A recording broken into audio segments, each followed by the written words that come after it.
Good morning students. In today's video I am going to teach you how to make a mind map. So first things first, what is a mind map?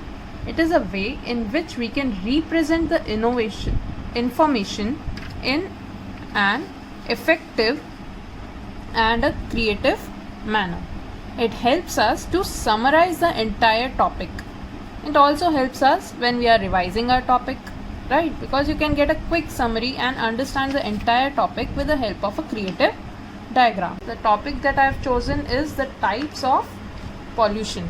So let's start. First I'm going to write the topic in the center. So I'm going to write down here types of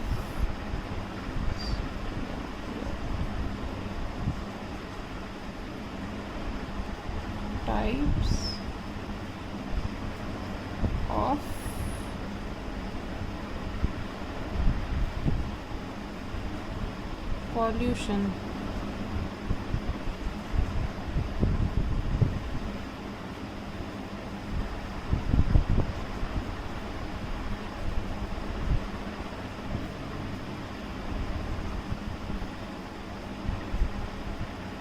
So I have written the heading here. I am sure you must be all knowing about the various types of pollution. So I can put it in a cloud sort of a thing. Why I am doing this? Because this is the heading and I want to differentiate it.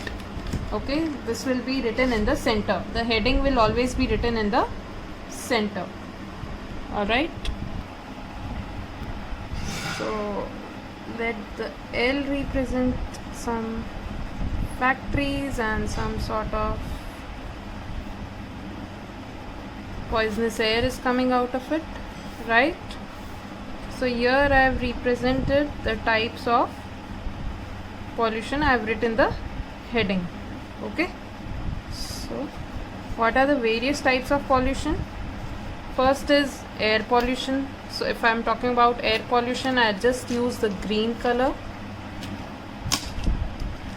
Okay, now when you talk about the subtopics, they will come out as branches like this, like a somewhat thick branch out of this.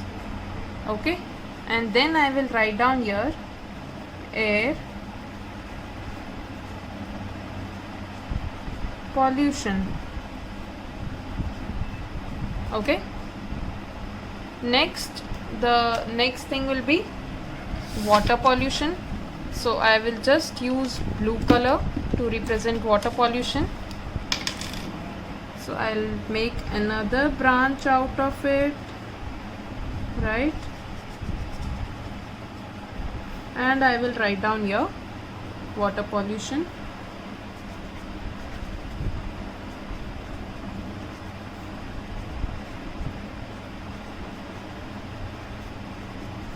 And next that I'm going to talk about today is soil pollution. So I'm just going to use brown color and take out another branch.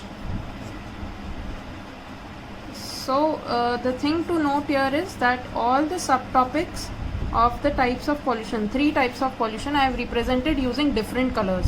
So this is the important point to note when you make a mind map. Okay, represent the different subtopics using different colors. Now from these branches we will make several other branches to represent these topics. So the first, if I take soil pollution only for example, and what will I do now? From this branch itself, like this, I'll somehow join it and then I will carve out 3 different branches because I have 3 subtopics. Okay, so first will be the causes. I'll talk about the causes. Then I will talk about the effects of soil pollution. And then I will talk about the preventive measures or the prevention. Okay, right? Now when I talk about the causes of soil pollution, I can further branch it out. Okay, so this is the topic. Understand